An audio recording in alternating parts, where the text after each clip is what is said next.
Speaker, every time this minister stands here to tell us something, the Financial Accountability Officer is compelled to release a report refuting what he just said. Exactly. The minister tells us he'll balance by 2017-18. The FAO releases a fiscal outlook that tells us they won't.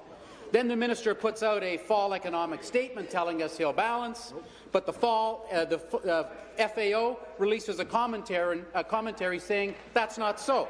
Contrary to the government's fantasy numbers, the FAO says we'll have a deficit of $2.6 billion and a, quote, significant risk of structural deficits going forward.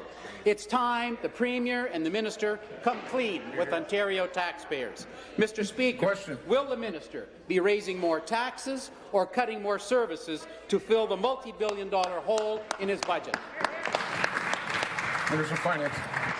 Thank you, Mr. Speaker. And again, I appreciate the work done by the FAO. And as we all recognize, he does a sensitivity about some of the challenges that are faced in our economy, has done so in the past, and we've exceeded those targets. We've recalibrated and do what's necessary.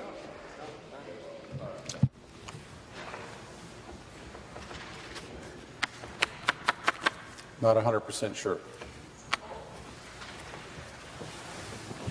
So, Mr. Speaker, we have taken the measures necessary to grow our economy. Last quarter, Ontario outpaced the United States, the G7, and Canada. And as a result, we are taking those efforts into play. We're taking efforts to control our spending, and we've done so, being the lowest cost government anywhere in Canada as a result.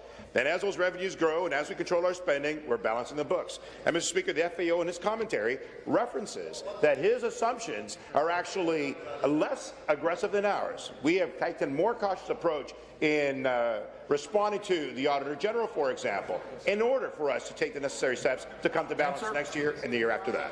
Thank you. Supplementary. Thank you. Back to the Minister. The people of Ontario cannot trust anything this Liberal government has to say. Yesterday, the Financial Accountability Officer confirmed the minister's budget plan is a complete fantasy. Rather than own up to their years of waste, mismanagement and scandals, they continue to punish Ontario taxpayers. This means more one-time fire sales, such as Hydro One, higher taxes and fees, like the $500 million more in driver's licenses, and more cuts to frontline services. The member from Glengarry Russell is warned. I have my eye on about 3 others. Finish, please. Mr. Speaker, will the minister just come clean with the Ontario taxpayers and explain whether he's raising more taxes or cutting more services to fill the multi-billion-dollar hole in his budget? Thank you, Minister. So, Mr. Speaker, let's come clean, because the member opposite always sort of misinterprets what is happening right now and always makes comparisons of some decisions that were never made in the past. We are outpacing Canada in growth. We have the highest growth, and that's identified by independent economists. And we take those assumptions and pare it down even more in order to do our projections going forward. We have the lowest unemployment in 8 years in the province of Ontario. We have actually had 641,000 net new jobs since the recession, Mr. Speaker.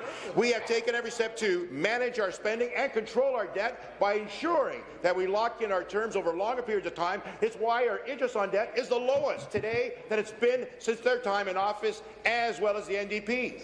And our accumulated deficit as a percentage of GDP is the same today as it was 25 years ago, Mr. Speaker. We're taking the necessary steps, we're investing, we're growing the economy, and we're coming to balance next year and the year after that. Thank you. The question, the member from Toronto.